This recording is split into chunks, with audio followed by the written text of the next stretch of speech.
Welcome to 10,000 Africans podcast. My name is JD Tarpon, and I am your humble host. Our guest on the show today is Madam Ellen Johnson Sirleaf, former president of Liberia, Nobel laureate, and the recently awarded 2017 winner of the Liberian Prize for Achievement in African Leadership. She is one of the most influential women in Africa and in the world. In 2005, she was elected as the 24th president of Liberia, and she became the first female head of state elected in Africa. I sat with her at her home in Monrovia, Liberia, and talked to her about her life after the presidency, her advice and life lessons to young people, and her legacy.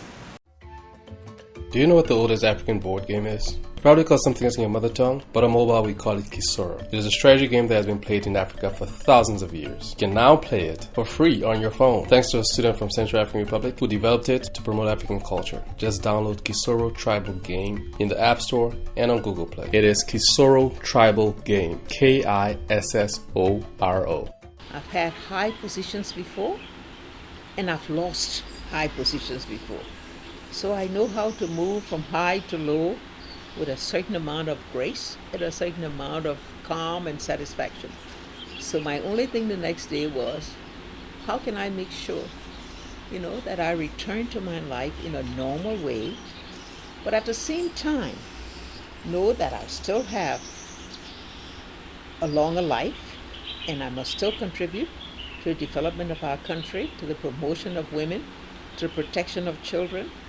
And so it's just a question of start to rethink. How do you retool? How do you get prepared for a new life? For me, it was quite simple because I don't live a very audacious life.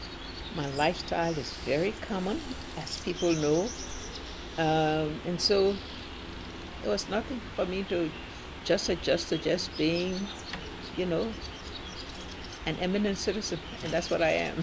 Just miss getting the result of specific programs and operations that one has promoted or instituted. If I go and open a marketplace where women sat with tables in the sun before, and we build a new market and I go there, or I miss the children driving on the routes. I always stop, speak to the children, give them things and whatnot. So I haven't got out into the communities to do very much that. So that's the thing I miss. But I don't miss all the pomp and pageantry, quite frankly, because I never really cared about that. Well, I think I took certain positions, sometimes strong positions, regarding the policies of the country, regarding the agenda, regarding the need for change, and so I guess that propelled me in a different way, and this was driven by my own upbringing. We grew up in a family where my mother was a preacher and a teacher, and she taught us certain values. So I and my siblings have tried to maintain those values throughout our life. We also grew up appreciating our roots because my father, came from a town in Bomi County. My mother was born in Greenville, Sino County. And so we went back to our roots from time to time. Both of my grandmothers were illiterate until they died. But yet, we had a happy life with them, whether it was going to the farm with them or the market with them, wherever it is. And so I guess that, and yet we live a comforted life too, because our mothers and fathers came to families in the city and they had an education, and so we also had an elitist life, and so but that able to be a part of both worlds, so to speak. I think every young person should first of all determine what they want to be in life. what they want to do in life. You may not follow a smooth path in getting there, but you need to have your eye on the goal and be prepared to be steadfast, to stay the course, to continue to believe in your values and principles, to stand by them. Young people must be ready to go after their dreams, not be distracted sometimes by obstacles, sometimes by the naysayers, sometimes those who discourage them and say you can't do it. Anyone can be what they want to be if they're ready to take the steps that lead them there, and ready to ensure that they surmount any obstacle they can do it. Just be ready to move toward the achievement of your dreams and your goals. Again, first of all, self-confidence. You have to believe in yourself, first of all, before you can portray yourself in anybody else. And so it took me a while, of course. I went through, in my childhood, I went through some of the same difficulties that any child would go through. But as I grew up, I grew up taking position. I grew up standing up for something, and so I think anybody can do this. There's nothing as a miracle, in being successful.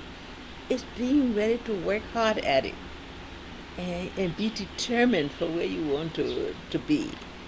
And so that's all I attribute to. I attribute to a good upbringing where your values are steadfast based upon your parents and what they taught you. Your faith in God, let's not lose that too.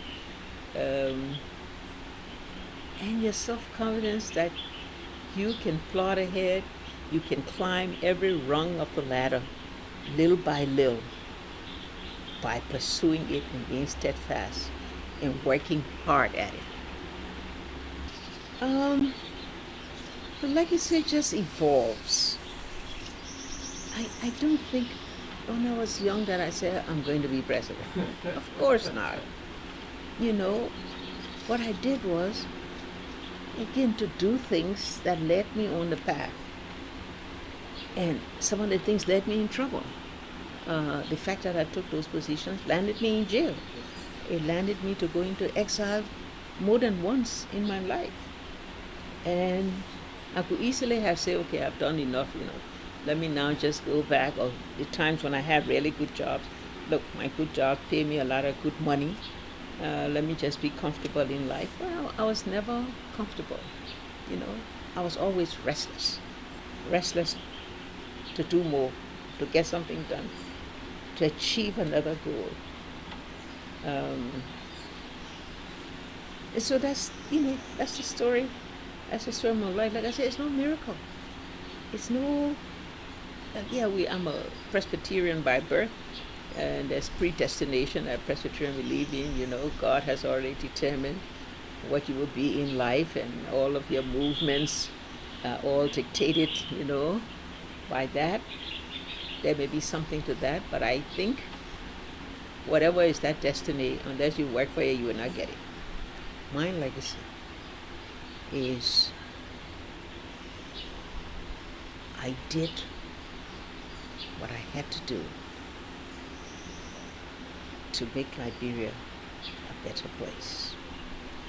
And I'm glad that I've left the position of president, left a country much better than I found it.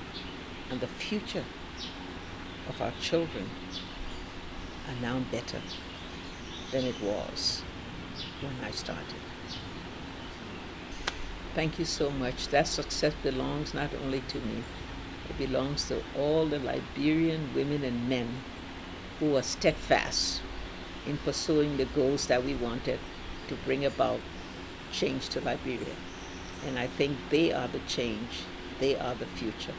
For them, I will receive that prize.